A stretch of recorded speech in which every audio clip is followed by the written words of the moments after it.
آج کی اس ویڈیو میں ہم بات کریں گے اس جنگ کی جو اس وقت مشرق وسطیٰ کے دل میں لڑی جا رہی ہے۔ ایران اور اسرائیل ایک دوسرے کے آمنے سامنے آ چکے ہیں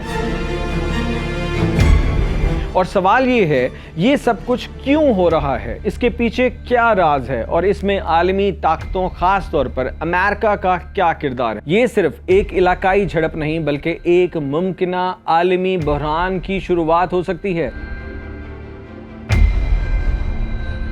آج کی اس ویڈیو میں ہم بات کریں گے اس جنگ کی جو اس وقت مشرق وسطیٰ کے دل میں لڑی جا رہی ہے۔ ایران اور اسرائیل ایک دوسرے کے آمنے سامنے آ چکے ہیں اور سوال یہ ہے یہ سب کچھ کیوں ہو رہا ہے، اس کے پیچھے کیا راز ہے اور اس میں عالمی طاقتوں خاص طور پر امریکہ کا کیا کردار ہے۔ یہ صرف ایک علاقائی جھڑپ نہیں بلکہ ایک ممکنہ عالمی بحران کی شروعات ہو سکتی ہے۔ آئیے مکمل تفصیل جانتے ہیں مستند ذرائع اور حقائق کے ساتھ۔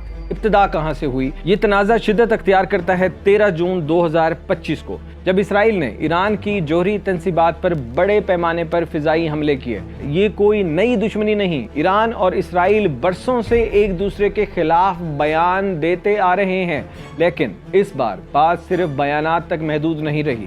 اس بار دونوں ملکوں نے ہتھیار اٹھا لیے ہیں۔ سب سے اہم وجہ یہ ہے کہ ایران کا جوہری پروگرام، اسرائیل کا الزام ہے کہ ایران ایٹم بم بنانے کے قریب پہنچ چکا ہے، جبکہ ایران کہتا ہے کہ وہ بجلی بنانے کے لیے پرامن ایٹمی توانائی حاصل کر رہا ہے، مگر اسرائیل کو خدشہ ہے کہ اگر ایران کے پاس ایٹمی ہتھیار آ گئے تو پورے علاقے میں طاقت کا توازن بگڑ جائے گا۔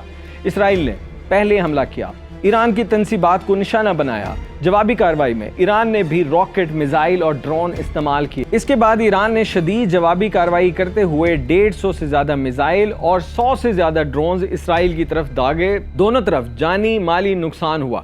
ایران کا نقصان اب تک 406 افراد شہید ہو چکے ہیں، 654 سے زائد افراد زخمی ہوئے۔ شہید ہونے والوں میں جوہری سائنسدان، افواج کے افسران اور معصوم شہری شامل ہیں۔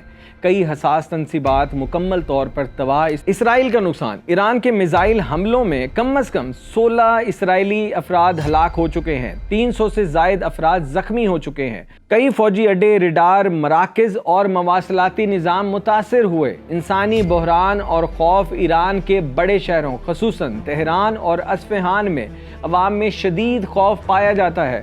شہری بڑی تعداد میں محفوظ مقامات کی طرف ہجرت کر رہے ہیں۔ ادویات، خوراک اور ایندھن کی قلت بڑھتی جا رہی ہے۔ انٹرنیٹ پر پابندیاں اور مواصلاتی نظام بھی متاثر ہو چکا ہے۔